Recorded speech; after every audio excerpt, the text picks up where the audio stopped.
Titans up, Titans up.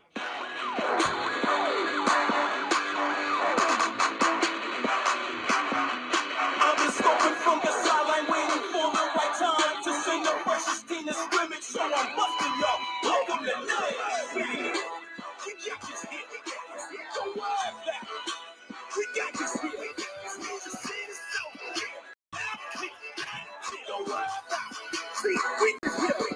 It's a brand new dance and it's about to go live. Tighten up, Nashville with the 615. Push the Titan 2. It's about to get her up. Here come the train, y'all. Tennessee, tighten up. Let's get tightened up. Tighten up. Now my jet, you know that I can speak. Push the Titan 2. Step to the right. Step to the left. You know that I can speak. Stick it out my jet. You know that I can speak.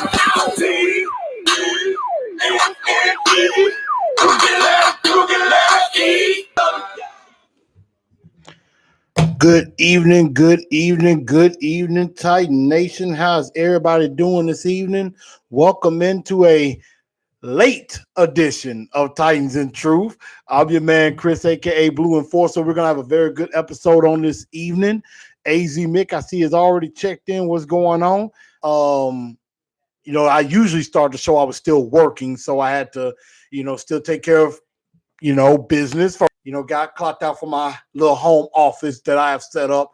It was a little too late to start the show right then, so decided to start a little bit later this evening at the cut of.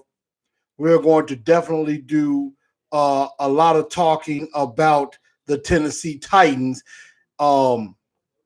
seeing that draft time is almost here. Draft time is almost here. We are 2 weeks from tomorrow from the NFL draft itself. And going on, there's FaceTime and telephone conversation and things going on with that. We'll get into that in a little bit. Make sure y'all share this show out. Make sure y'all let everybody know that this show is alive. Let it know that it's going on, even though it's a little bit of a late start tonight. We're going to get everything in. So y'all, TNT enforcers on Facebook.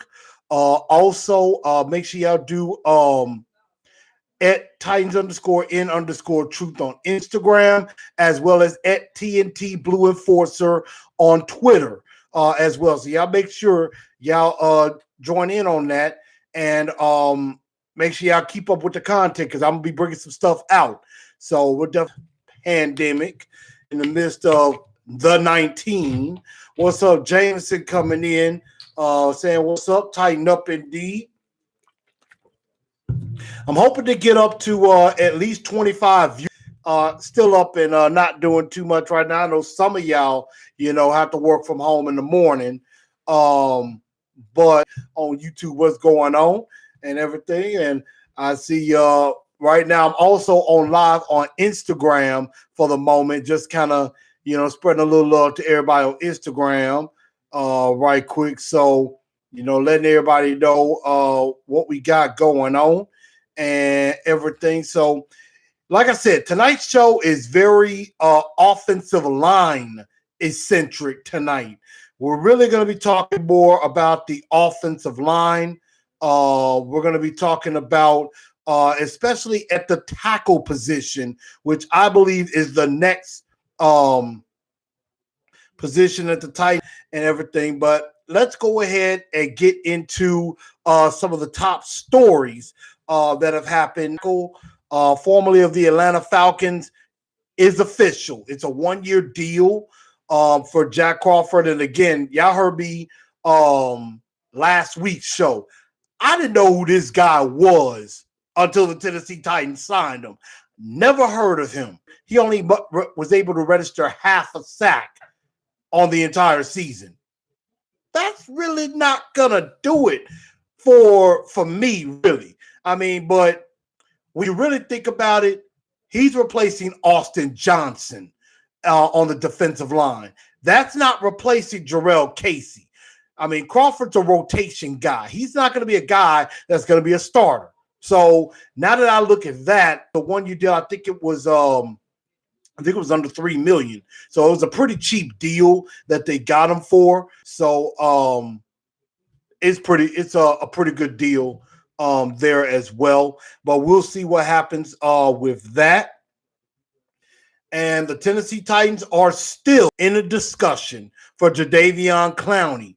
And the thing about that with Clowney is that, you know, even though we did get Vic Beasley, he could be more of a rotational guy.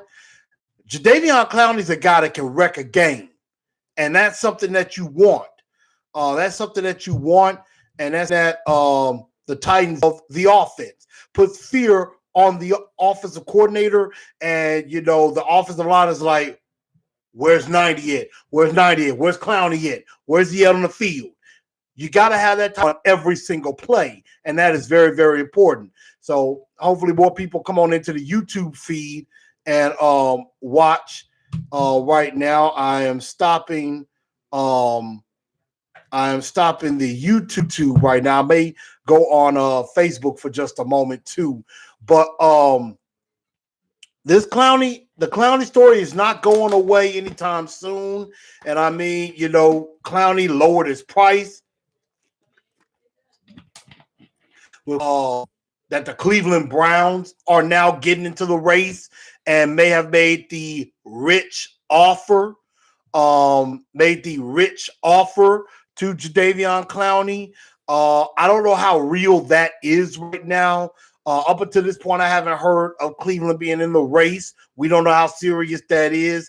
I saw an article on Titan Sized that said really shouldn't worry about Cleveland very much on that. So, you know, you really shouldn't have to worry about Cleveland being a factor in this Jadeveon Clowney sweepstakes. I see Kyle G comes in and says Clowney to Titans 100% guaranteed. Are you hearing something I don't know, Mr. Kyle? It's so that could be true, but still, we do need some other guy. You know, and you know, Big Jeff's gonna do some big things, but you know, you still when we heard Jarrell Casey, that opened up a need. Big Jeff is not going to be able to do it all by himself. I'm just not that high on Daquan Jones as others are. I mean, Daquan Jones is a decent player, but he's not a game. So I just think that we could use some more help on the defensive line or at the pass rushing position. And y'all make sure y'all hit the like button too. Y'all make sure everybody that come on in, make sure everybody know to come on over and watch on YouTube. But this Clowney discussion is it's important because, you know, if you get a Jadeveon Clowney, that makes your defense that much more dangerous. It makes your defense that much more difficult to defend.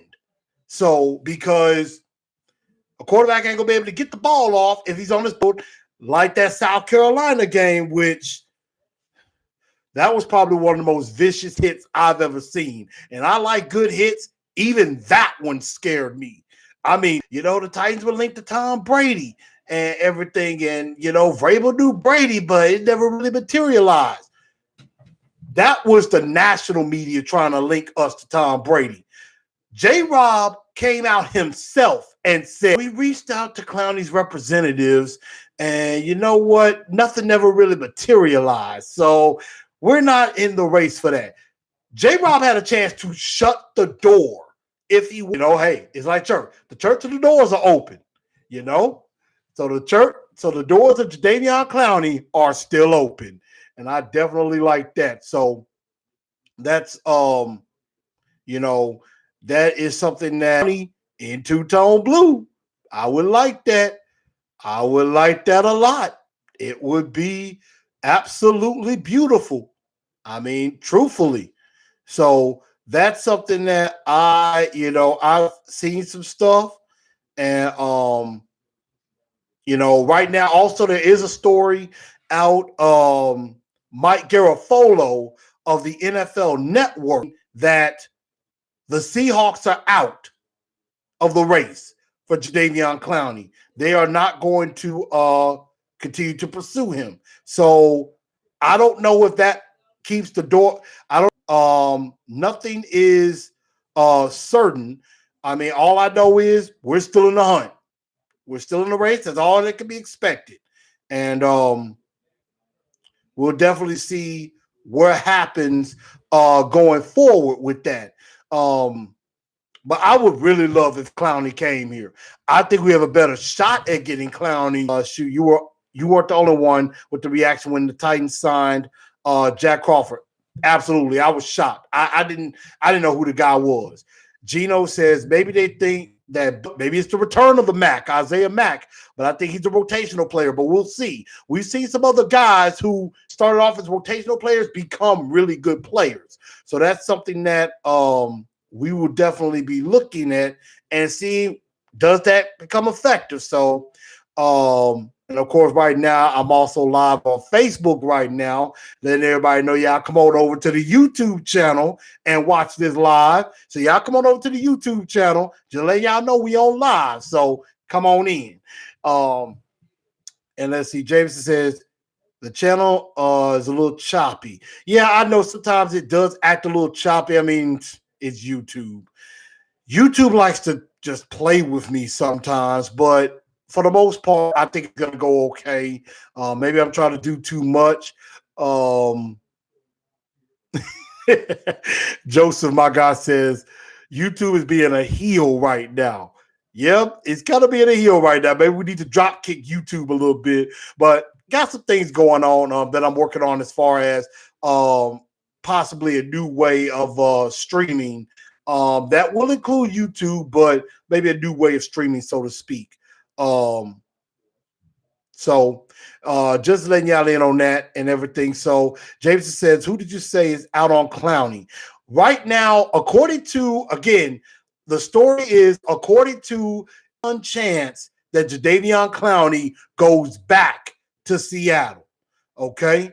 So that is right now. That is right now the story. Now, again, for a lot of you that watch Titans of Truth, that watch this show, y'all know how I am when it comes to sources or, coming to certain insiders putting out, unless it's from Adam Schefter or unless it's from Ian Rappaport.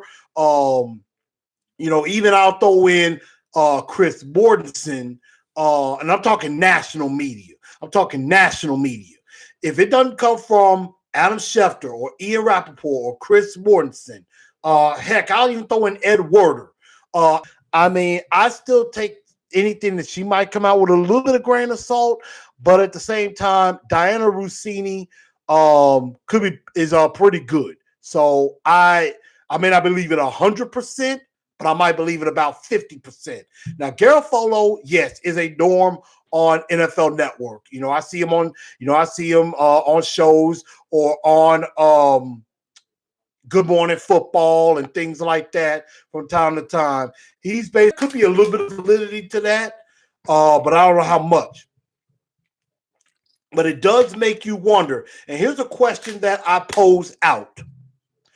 Two questions. One, would you trust Mike Garofalo being a part of NFL Network? Do you trust what he's saying as far as saying that the Titans are, the Titans are still in, leave that? And number two, and I said this before, does this lead to the Titans getting Clowney? I kind of think it does. I think it does lead to us getting Clowney. The money still has to be, the money situation still has to be worked out. But that for Rappaport, very reliable. Okay, I like that. But I want to hear from y'all. Do y'all think that Garofalo coming out saying the Seahawks is a slim to none chance that he goes back to Seattle, or do you not? I'm starting to slick believe it. Not a lot, but a little, because I don't want everybody to get fixated saying, oh, we're going to get Clowney. Until that story becomes official, until it says Clowney and the Titans have agreed in principle. It's not there yet. And I think a lot of it still has to do with medicals. That's what is holding up the whole process. Physicals.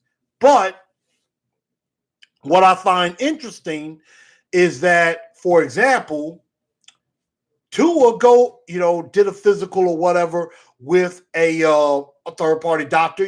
He got checked by the Tennessee Titans doctor, who is one of the best hip doctors in the country, and sent it out to all 32 teams. So, again, physicals can be done by a third-party doctor. And, I know normally they don't, they wouldn't broadcast it or, do it live or anything like that. Probably what would happen is that third-party doctor does the physical, and then will probably send that information to maybe the Titans doctor and let the Titans doctor look over it and everything. And, I would probably venture to say, if something like that is happening with a physical, I would make sure that third-party doctor is somebody that the Titans doctor is familiar with. And in that way, that Titans doctor can see those results and be like, okay, this looks pretty credible. This looks pretty credible. It looks pretty good. Without our own doctor taking a look at them. So I think that's what's holding up everything. Because you're not really hearing anything else as far as, you're not really hearing Seattle trying to fight to get them back, because it looks like they may be heading on to Everson Griffin. And if that's the case, that leaves the door wide open for us. And, Clowney already came out and said he wants to play for a contender.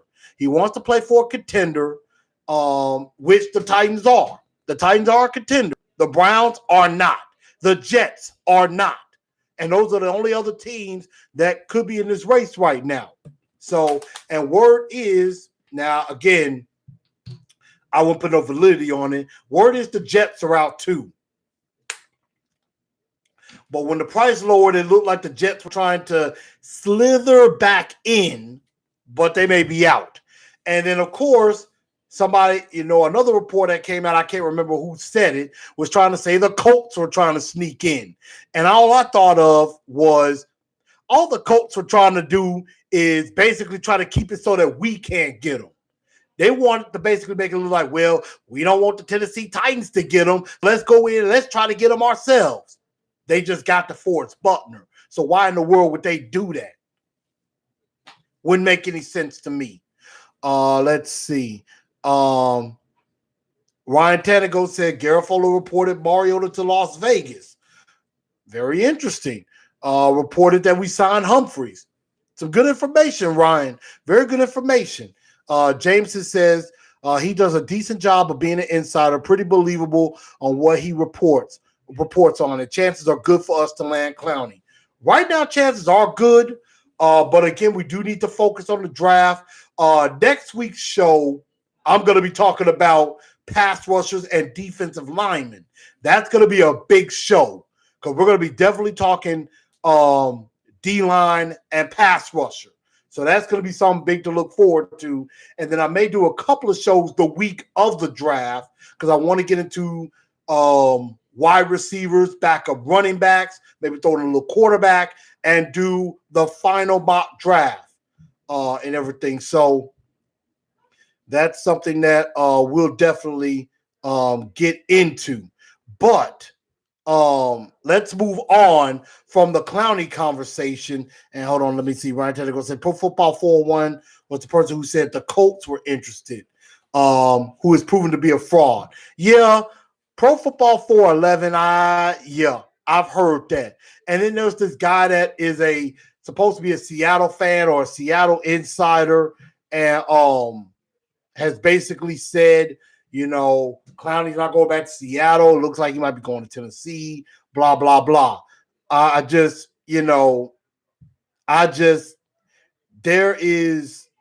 a lot of people out there who are pretending to be insiders, and I see we're at 12 viewers, so good job. I appreciate that. Let's keep it going. Get the lights going, too. I appreciate that. Gino P said the Colts were trying to drive the price up. I think, like I said, I think the Colts trying to get into the front was trying to get into the front is basically to try to distract us. They basically were trying to make it so they didn't want us to get them. That's what I'm thinking. So, but again, we'll definitely see what keeps going with the Clowney story. But I want to get to a couple of other things. Of course, at Tampa Bay unveiled their new jerseys. I want to say they unveiled their new jerseys yesterday. They unveiled their jerseys yesterday, and it looked like they were going back to. They were going sort of. I mean, it's a new design, but it's kind of an oldie. They went back to their jersey when they changed from the orange icicle jerseys into the deep red, not what they were wearing now, but more of the deep red with the white numbers, with, I want to say, black trim or red trim. Kind of took it back to the early 2000s. Back to the early 2000s when Tampa Bay were winning the Super Bowl and things like that. So they went back to the Warren Sapp Tampa Bay version. That's kind of what they went back to. I like those better than the ones they have been wearing. So I like the old school a little bit better. You see some teams kind of go old school. You see a team nowadays kind of go old school and everything with their uniforms. And Atlanta did the same thing.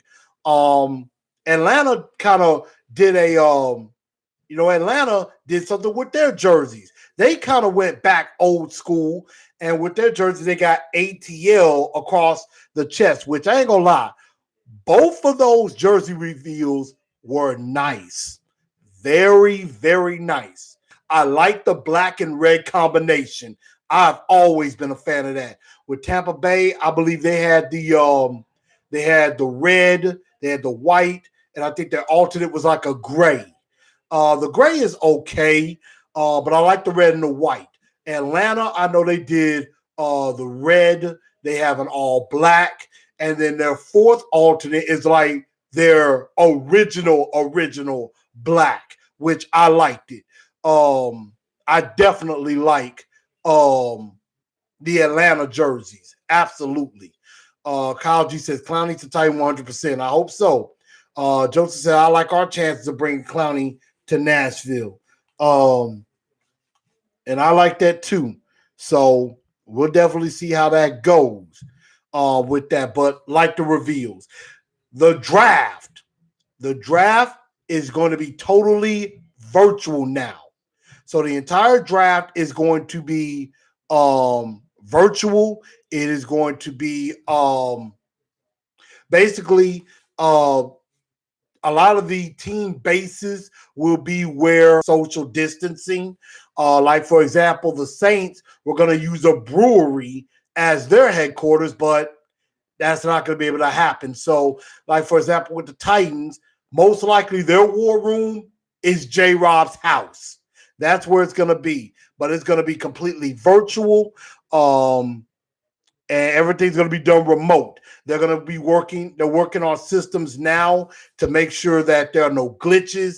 They're probably going to do like some test runs as far as mock drafts and things like that. Just to make sure that everything works accordingly. So I think that's going to be pretty cool. And like others have said, if nothing else, this is going to be the most watched NFL draft in history. It's going to be the most watched one because, it's not going to be in Vegas where, you have a lot of fans and everything there, which I hate it for Vegas. I do hope that the NFL, says within the next couple of years or the year after next, 2022, that they give the draft to Vegas and let Vegas have their moment that they would have had this year. And actually, at a time to Nashville, I am really, really happy.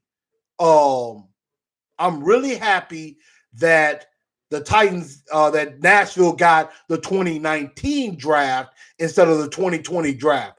I was thinking with 2020, I'm thinking they should have brought that here this year, but I'm so happy they did not. I am very glad they did not do that. We got our time to shine in 2019. Sorry for Vegas, but maybe 2022 they'll get their chance, because the 2021 NFL draft is slated to be up in Canton, Ohio, Cleveland, where the Hall of Fame is. And I'm hoping what they do with the NFL draft is, usually they do the Hall of Fame ceremony in the summer. Do the Hall of Fame ceremony during the draft, around the draft. That would be awesome, because that might be a draft I might actually think about attending. Because it would give me a chance to go see the Hall of Fame. I would love to see that personally. As a huge fan of football, not to see the Hall of Fame would kind of be a shame. That's kind of basically making yourself look like you're not a fan.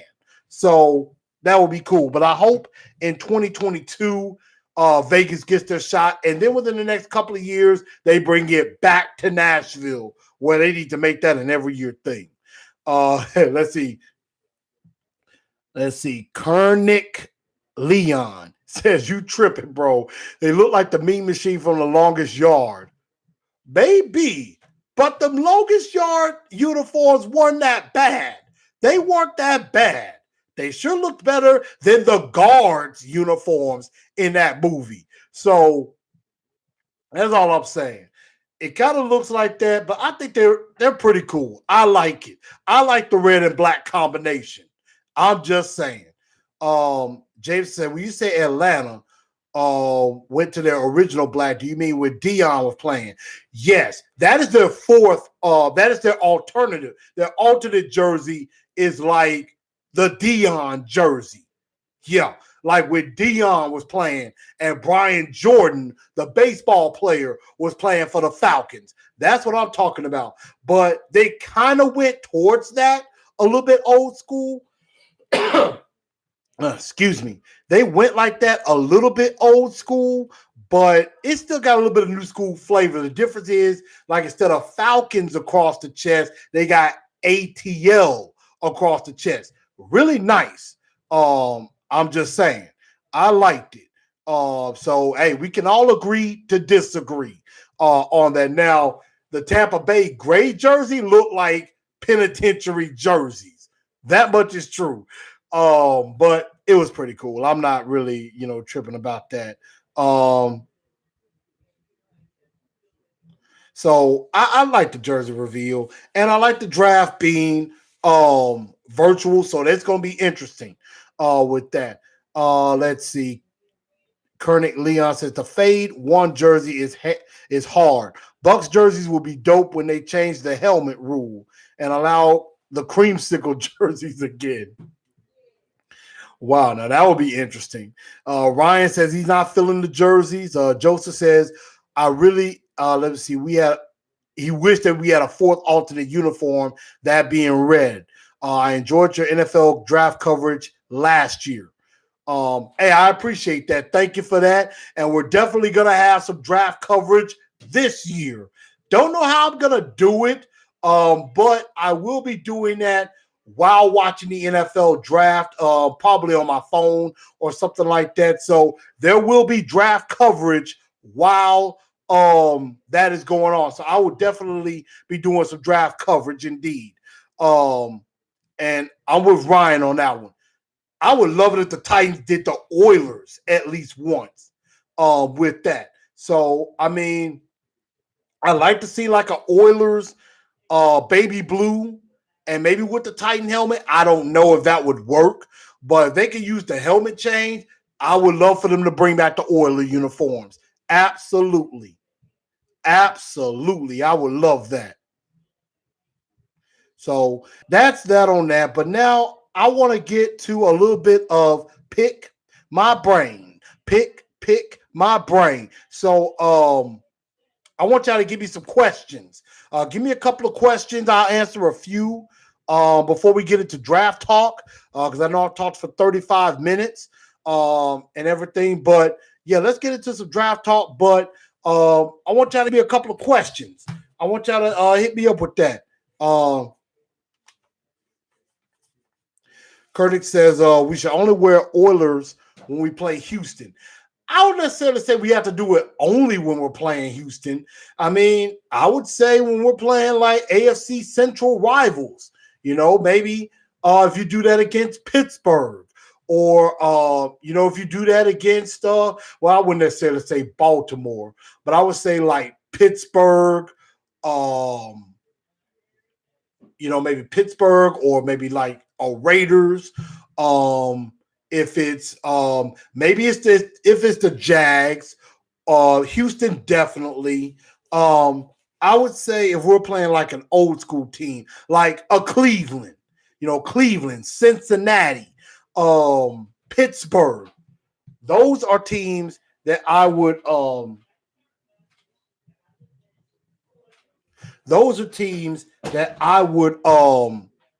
definitely wear those type of jerseys against those type of teams. AFC Central, like Koenig says, AFL teams, original AFL teams. I agree with that.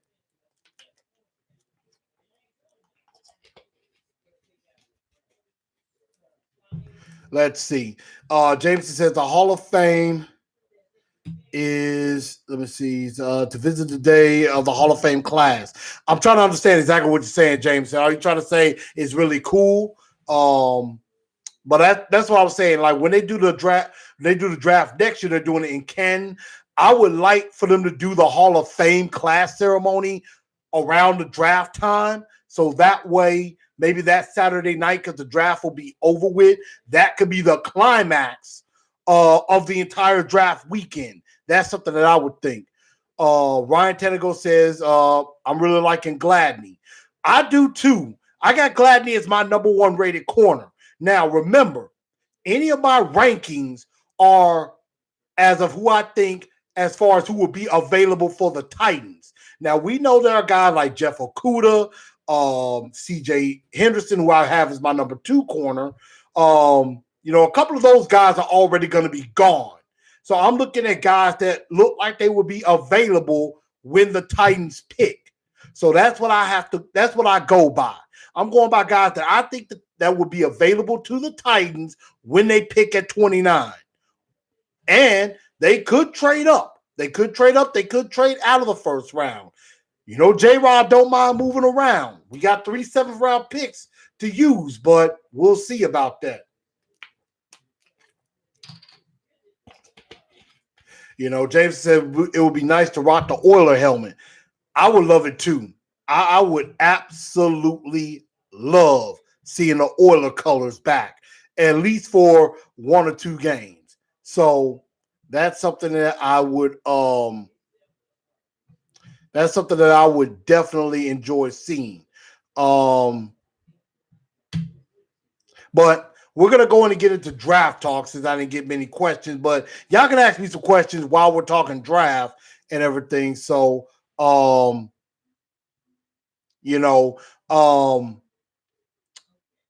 let's get into that. Let's get into this draft talk as we now get ready to talk about offensive linemen. And O-line is definitely what I would say is my second position of need behind corner. And because we re-signed Dennis Kelly. He's going to start at right tackle.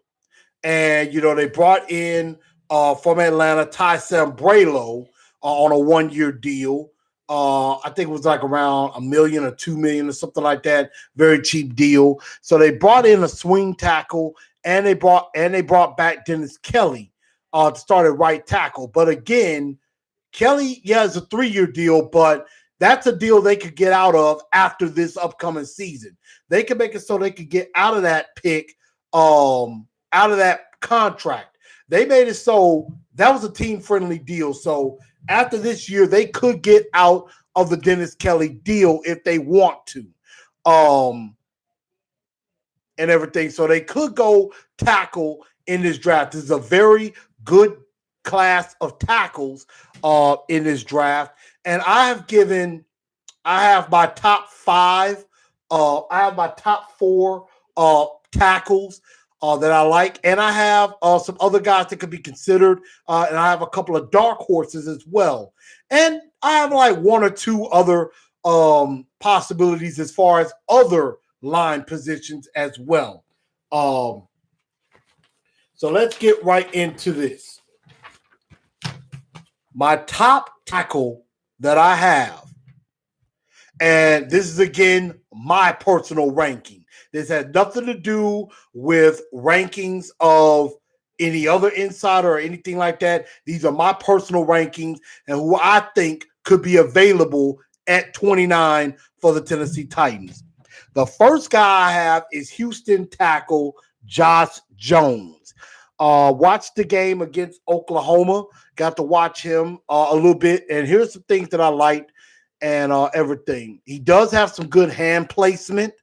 Definitely is a mover. And has a little bit of power to him. Not great power, but a little bit of power to him and everything. So I definitely like the fact that he's a mover. Is good in the screen game and everything. A pretty decent pass blocker. But not great. I wasn't really impressed with him against the run. But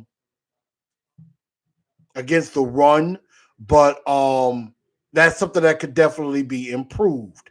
Some things I didn't like. It did look like in the game he had some issues with footwork. His kick slide wasn't great, and it looked like he struggled to get to the second level of certain plays. It's like he waited. There was a play or two where he waited for the guy to get to him before he goes to the second level. I'm thinking as an offensive tackle, you get on one guy, block him, and you go on to the next guy. That's something that kind of turned me off a little bit, was the fact that it seemed that he didn't get to the second level fast enough at times. So that's something that I find to be a little bit concerning with that. But Josh Jones is the top tackle that I think will be on the board. I have seen him in some mock drafts maybe go as high as I want to say as high as like the late teens, early 20s. I've seen that. And I've seen where he's went to us. I've seen a couple of mock drafts where he's went to us at 29. So he could definitely be available there. My second tackle on the market is Urza Cleveland, the offensive tackle from Boise State. And like Josh Jones, primarily played the left side. For our team, we're going to need you to move to the right side because we already got a left tackle in Taylor Lewan. But I watched him against Florida State, and some things I did like. And Joseph, I see your questions now, so we'll definitely go into that. But with Urza Cleveland, what I did like about him, he's definitely a good run blocker. He's definitely a mover. Like, I think they call it road graders. He's definitely a mover. He can definitely move well. He does hold up pretty well against the pass block, against the rush. Has a pretty decent stance. Could use a little bit of work on his kick slide, but it's not too bad. Definitely holds up well. And he looks like he likes to attack on the run game, and is very, very, very experienced. He started all 4 years at left tackle. Now, some cons I saw, he could have some struggles against the speed rush. Again, I mentioned kick slide could use a little work, and mainly, and this is really not a knock on him. It's for what the Titans need. He mainly played the left side. We're going to need him to switch to right side. As you've seen with Jack Conklin, Going from left to right is not easy. It is not easy. So, just saying, well, they play left tackle, they can play right. No, they need to have some starts at right tackle. Sorry, I got to drink some water. It's so good and everything. Jameson mentioned in your grouping of possible offensive linemen are some of them being considered as a guard / swing tackle. That's a good question, and I do have a couple of dark horses that could possibly do that. One guy that's ranked really high that I think is gonna drop tremendously, and I've heard I think it was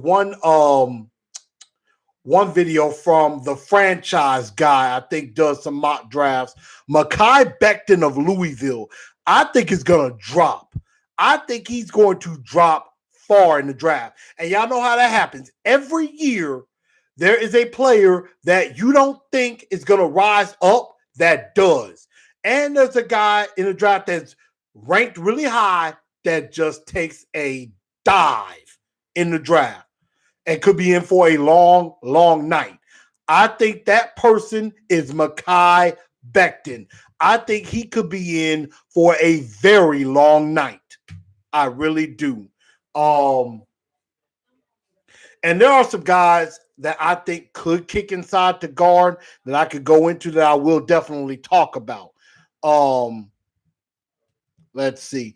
But I do like Urza Cleveland a lot. I think Urza Cleveland could be very good. Could be good at right tackle if he's available. I don't know if I pick him at 29. If he's sitting there at 61 in round 2, I'm all in for him. I'm all for him. Excuse me.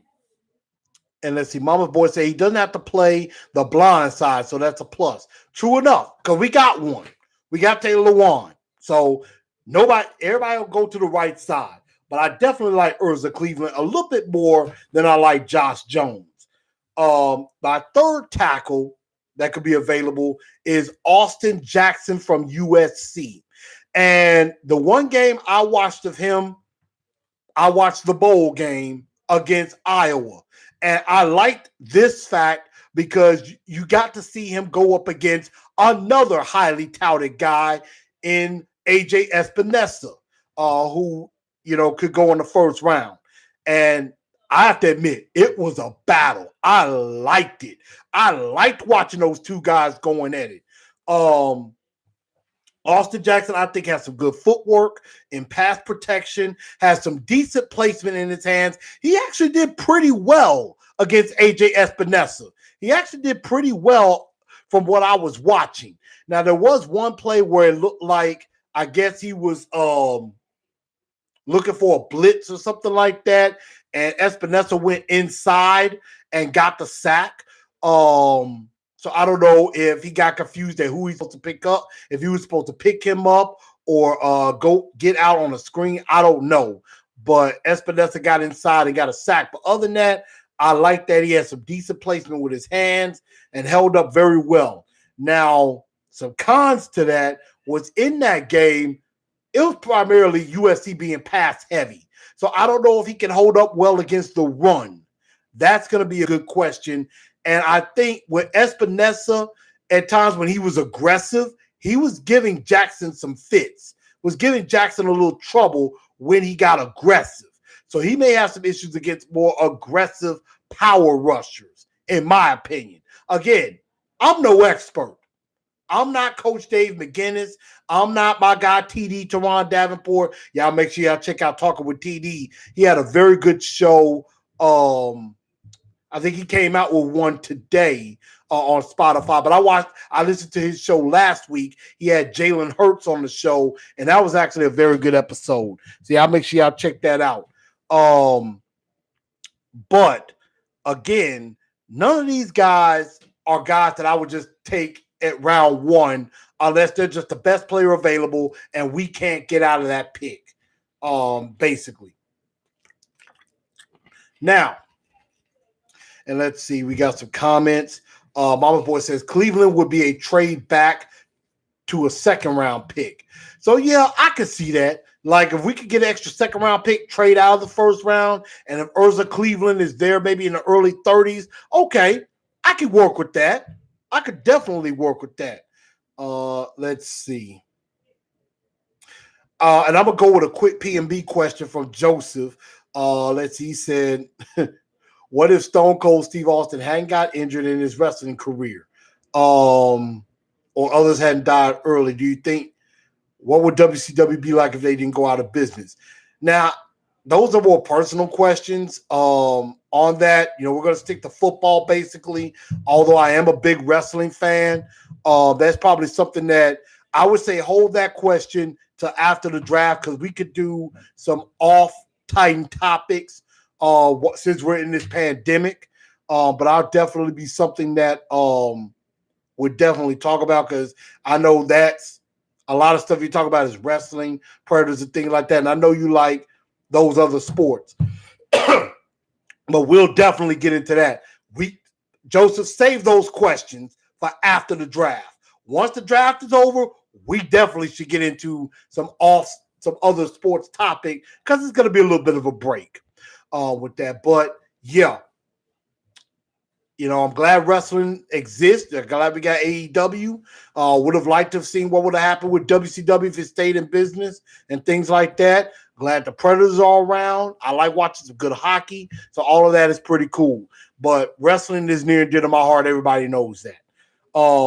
Now, to my number 4 tackle, a guy that I got to get a look at is Jack Driscoll of Auburn. Got to watch a little bit of him.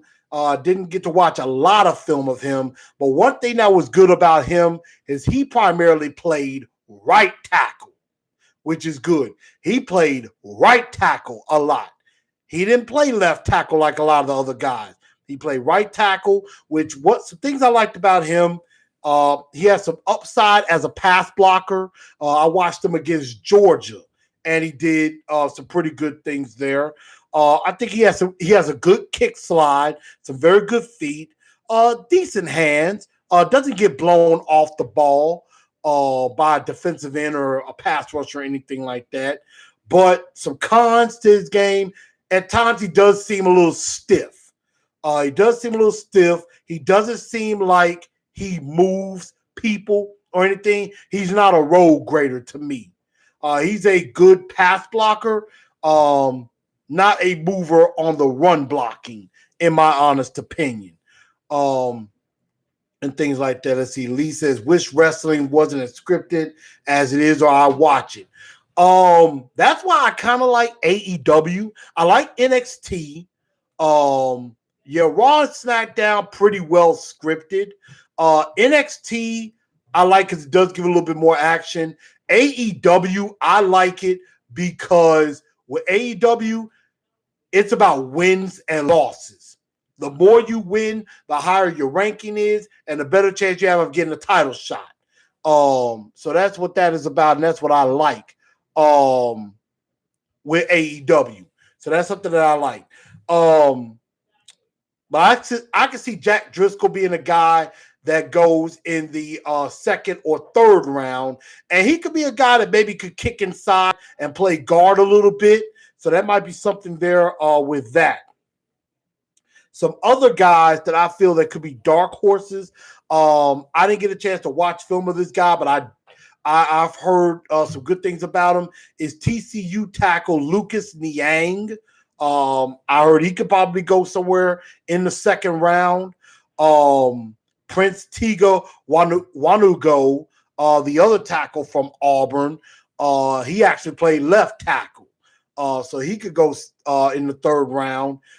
Isaiah Wilson, who played right tackle at Georgia because, hey, Andrew Thomas played left tackle.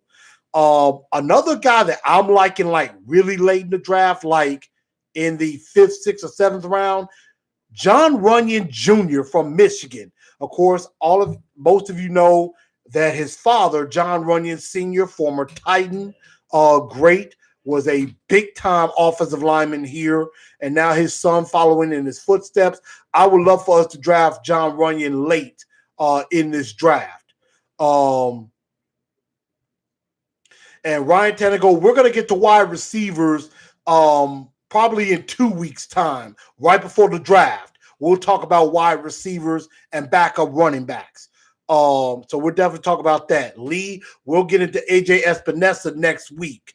We're definitely going to get into pass rushers and defensive linemen next week. And one other guy that is a dark horse that I'm hearing just has come out of nowhere is Matt Pert from UConn. Is a guy that is just, he's come out of nowhere. And I was watching a mock draft with the franchise guy, and he has Matt Pert going in the first round at 14 to Tampa Bay, I want to say. And I was thinking, I've never heard of this guy until now. But I've heard a few people talk about Matt Pert, and he could be a surprise steal at some point. I don't think he goes in the first round, but maybe in the second or third round, he could be a steal. Definitely with that. But I think with Pert, maybe Wilson or Runyon, those guys could be guys that could kick into guard a little bit at times too, could play inside a little bit as well. So those are a couple of guys that I see. Two offensive linemen that I like that are not tackles is Cesar Ruiz and Tyler Badaz. Ruiz could go in the first round. He's a center guard from Michigan. And, of course, Tyler Badaz is a center guard out of Wisconsin. He's a guy that could – either one of these guys could be the future and take over for Ben Jones at some point. Because, Ben Jones is entering the last year of his deal this upcoming season. And let's see. Joseph says, if we draft a quarterback this year, who will it be? Well, the Titans have met with Jordan Love. I know that for a fact. As a matter of fact, I'm sorry, I'm actually doing a quick mock draft while we're talking. So, in actuality, I'm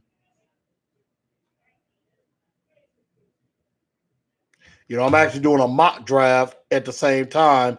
And my first pick in that mock draft was Yatir Gross-Matos from Penn State. Slightly ranked ahead of AJ Espinosa. Espinosa was there. A couple of other guys were there. They had a lot of running backs ranked high, but I'm not trying to draft a running back in the first round. Here's some guys that the Titans have been rumored to have already talked to. Bradley Anae, pass rusher from Utah. Jordan Love, as I mentioned at the Senior Bowl. Another quarterback from Florida International, James Morgan. UNC Charlotte guard Cameron Clark. Of course, Keyshawn Vaughn from Vanderbilt. Notre Dame safety Alohi Gilman, scheduled to have a visit, probably by phone. Florida cornerback C.J. Henderson. Ohio State cornerback Damon Arnett. Baylor wide receiver Denzel Mims. Texas A&M defensive tackle Justin Maabuke, who I like. Tennessee defensive end Darrell Taylor, local visit.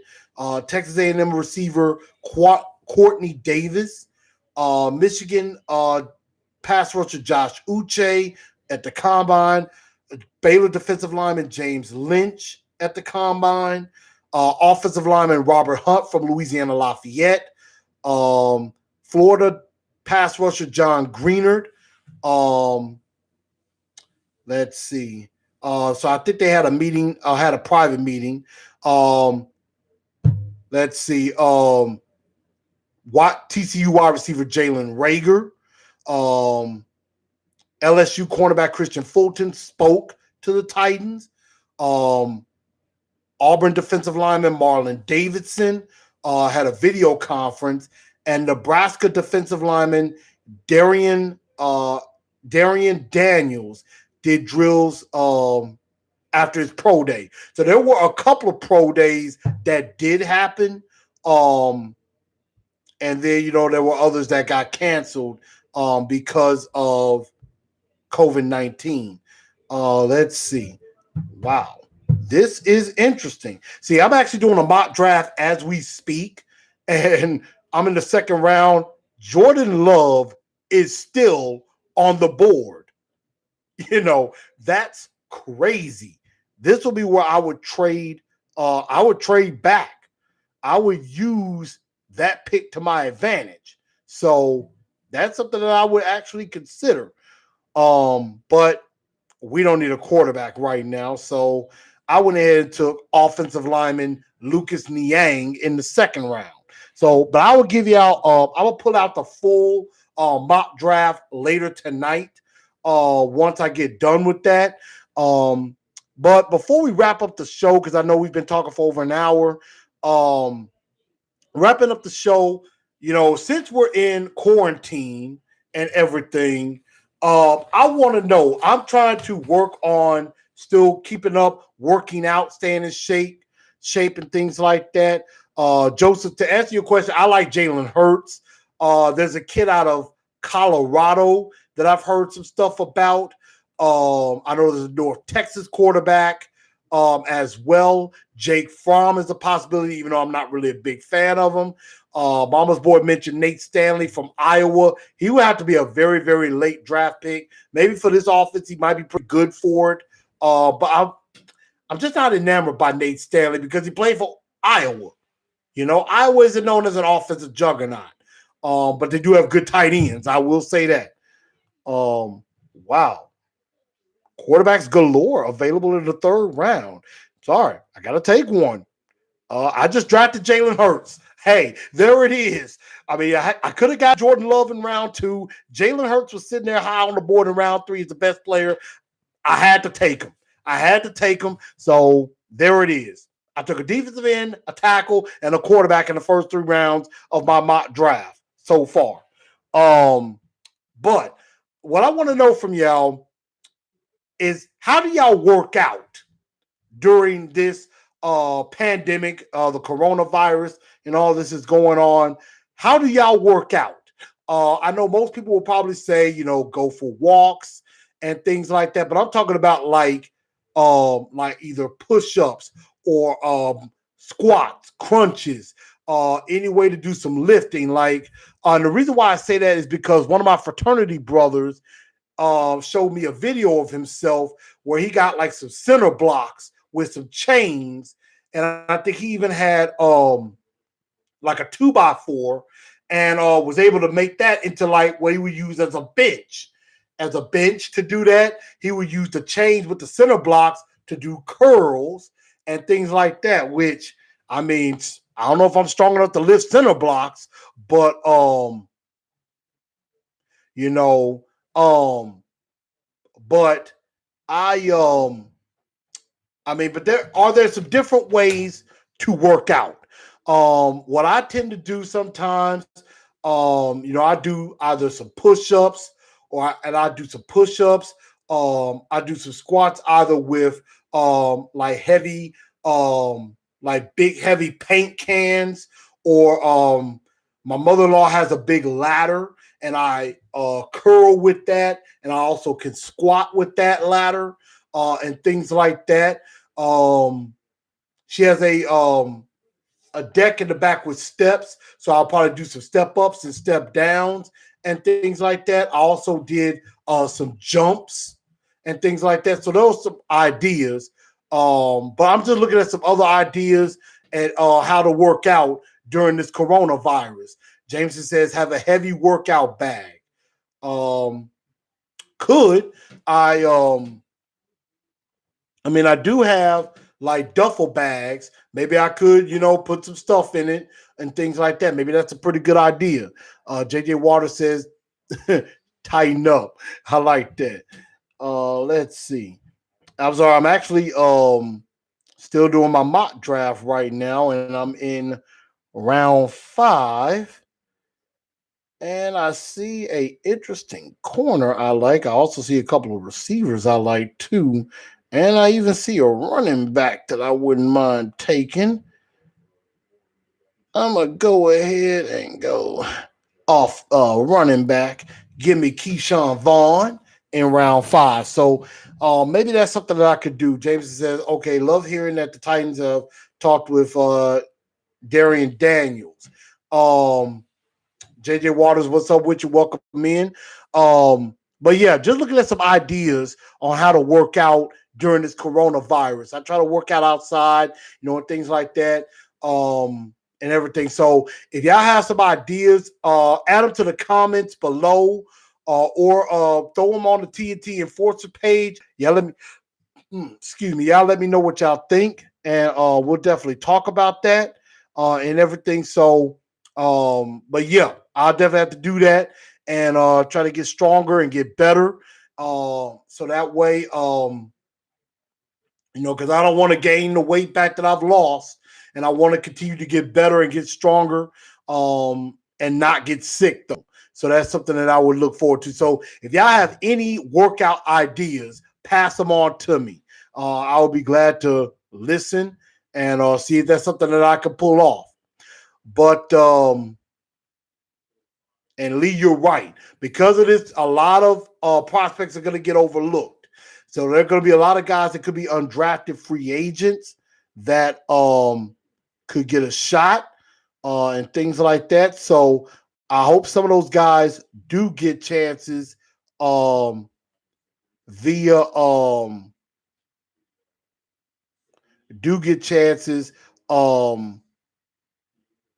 definitely during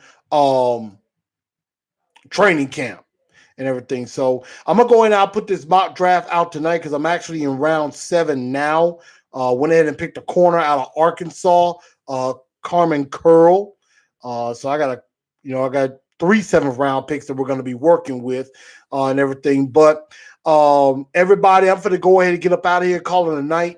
I want to thank y'all very much for tuning in to Titans and Truth. Y'all make sure y'all share this show out, share with everybody.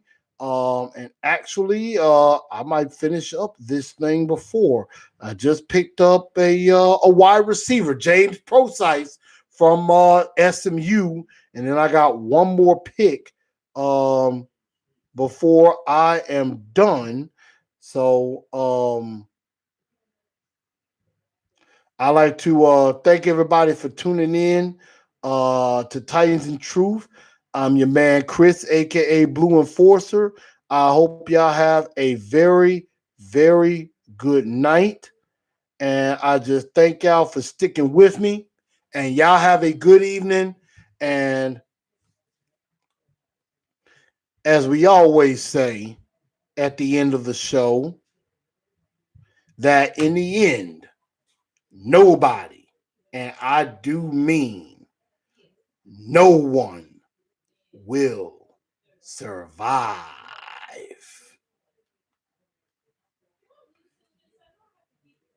I bid y'all a good night. Thank y'all.